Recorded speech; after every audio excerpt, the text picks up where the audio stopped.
3। तो जब आपके पास किसी गैस के इतने मॉलिक्यूल हो, कितने 6.022 इंटू 10⁻23, तो उनके द्वारा जो वॉल्यूम घेरा जाएगा उसको हम क्या बोलेंगे, मोलर वॉल्यूम।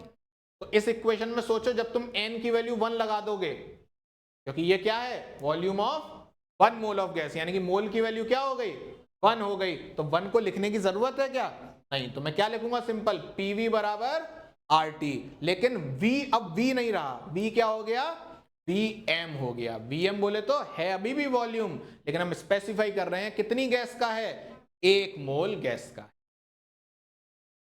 इतने में कोई भी समस्या मैडम, सब समझ में आ रहा है। PVm बराबर RT।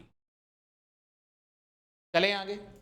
अब 2-3 कंडीशन और हैं जिस पर बहुत ज्यादा वाद विवाद है, आइए उनकी बात करते हैं।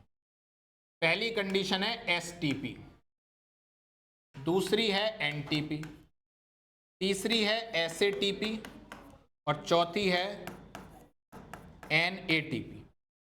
STP का मतलब होता है स्टैंडर्ड टेम्परेचर एंड, NTP का मतलब होता है नॉर्मल टेम्परेचर एंड, SATP का मतलब होता है standard ambient temperature and pressure, और NATP का मतलब होता है normal ambient temperature and pressure. NTP को ही कुछ लोग ओल्ड STP भी बोलते हैं, NTP को ही कुछ लोग ओल्ड STP भी बोलते हैं। क्या मतलब है इन कंडीशन का, जब सवाल में लिखा हो कि एक प्रोसेस हो रही है STP कंडीशन पर, तो 2 बातें बता रहा है वो आपको। STP का मतलब है प्रेशर फिक्स है, कितना, 1 बार, और टेम्परेचर फिक्स है, कितना, 273.15 केल्विन, बोले तो 0 डिग्री सेल्सियस। अगर बोल दे NTP पे कोई प्रोसेस हो रही है, तो NTP का मतलब है प्रेशर क्या है, 1 atm, और याद रखना टेम्परेचर 273.15 केल्विन ही है। अब कई लोग यहां पर गलत पढ़ाते हैं, बोलते हैं NTP पर टेम्परेचर 298 केल्विन होता है। अगर कहीं भी सुनो तो तुरंत उसको फाड़ देना, वो गलत है ना, उसको अपनी नोटबुक में ऐड नहीं करना है, क्योंकि NTP कुछ था ही नहीं, NTP तो लोगों ने बनाया, एक्चुअल में तो ओल्ड STP था। SATP क्या है, SATP है प्रेशर 1 बार और टेम्परेचर 298.15 केल्विन, बोले तो 25 डिग्री सेल्सियस, बोले तो 25 डिग्री सेल्सियस। और NATP होता है प्रेशर 1 atm और टेम्परेचर 298.15 केल्विन, यानी कि फिर से 25 डिग्री सेल्सियस।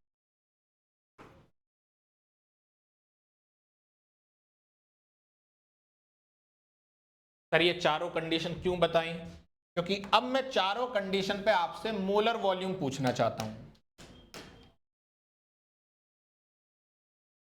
देखो अभी हमने फॉर्मूला पढ़ा था PVM बराबर RT, तो अगर मैं VM पूछूं, VM हो जाएगा RT अपॉन P। तो मुझे बताओ अगर P बार में है तो R की कौन सी वैल्यू लगाओगे, R की ये वाली 0.083। अच्छा बताओ क्या इस कंडीशन में P बार में है, तो VM निकालो, VM बोलोगे R 0 टेम्परेचर की वैल्यू और प्रेशर की वैल्यू 1। जब आप इसको सॉल्व करोगे आंसर आएगा अप्रोक्स में 22.7 लीटर आएगा। ऐसी सेम जब तुम यहां लगाओगे तो Vm बराबर क्या लिखोगे, अब प्रेशर किस में है, तो 0.082, प्रेशर कितना है, जब इसको सॉल्व करोगे तो ये आएगा 22.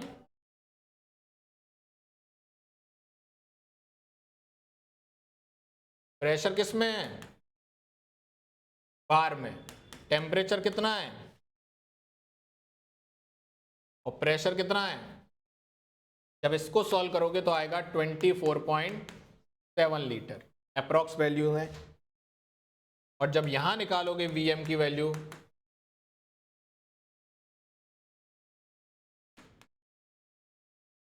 तो ये आ जाएगी 24.4 लीटर। और ये अब चारों वैल्यूज आपको याद होनी चाहिए। अगर मैं तुमसे तुरंत पूछूं बताओ एसटीपी पर मोलर वॉल्यूम कितना होता है, सर 22.7 लीटर। एनटीपी पे बताओ 22.4 लीटर। बताओ एसएटीपी पर 24.7 लीटर। बताओ एनएटीपी पर 24.4 लीटर। ये फटाक से याद होना चाहिए। अब घर पे जाके यही तो काम है आज। जितनी आर की वैल्यूज लिखवाई वो याद हो, जितने फॉर्मूले लिखवाई वो याद हो, जितनी वैल्यूज लिखवाई वो याद हो, है ना। आप चाहो तो घर पे जाके मल्टीप्लाई भी कर सकते हो, प्रैक्टिस बढ़ेगी आपकी। अब यहां गंध क्या है वो सुनो, नोट करके लिखो इस बात को, क्या गड़बड़ होती है। देखो क्वेश्चन में अगर पूछा जाए, देखो लिखो, क्वेश्चन में अगर पूछा जाए कि एसटीपी पर मोलर वॉल्यूम क्या होता है, क्वेश्चन में अगर पूछा जाए कि एसटीपी पर मोलर वॉल्यूम क्या होता है और ऑप्शन में 22.4 एंड 22.7 दोनों हो, क्वेश्चन में अगर पूछा जाए एसटीपी पर मोलर वॉल्यूम क्या होता है और ऑप्शन में 22.4 एंड 22.7 दोनों हो, तो आंसर लगेगा 22.7। आंसर क्या लगेगा? 22.7। मैडम लिख लो थोड़ा, अब बैठने तो नहीं आई हो ना क्लास में ऐसे टाइम पास के लिए, क्या आई हो? लिख लो फिर। अगर क्वेश्चन में पूछा जाए एसटीपी, क्या बोला था मैंने, हाँ एसटीपी पर मोलर वॉल्यूम क्या होता है, कहीं छूटा है क्या आपका? तो बोलो ना भाई, बोलोगे नहीं कैसे पता लगेगा? अब पहले जो बोल रहा हूं उसको लिख लो फिर बताता हूं। देखो क्वेश्चन में पूछा जाए कि एसटीपी पर मोलर वॉल्यूम क्या होगा और ऑप्शन में 22.4 और 22.7 दोनों हो, तो आंसर क्या आएगा? 22.7। लेकिन जब न्यूमेरिकल सॉल्व कर रहे होंगे, लेकिन जब न्यूमेरिकल सॉल्व कर रहे होंगे तो क्वेश्चन में चाहे एसटीपी लिखा हो या एनटीपी लिखा हो, हम वैल्यू 22.4 यूज करेंगे। बहुत इंपॉर्टेंट बात है। जब न्यूमेरिकल सॉल्व कर रहे होंगे तो क्वेश्चन में क्वेश्चन में एनटीपी लिखा हो चाहे एसटीपी लिखा हो, हम 22.4 यूज करेंगे। न्यूमेरिकल में 22.4, और अगर स्पेशली पूछ ही लिया जाए कान पकड़ कर, नहीं पता एसटीपी पे वॉल्यूम कितना होता है, तो आंसर क्या जाएगा? 22.7। ठीक है जी, चलिए तो आज की कथा यहीं पर समाप्त।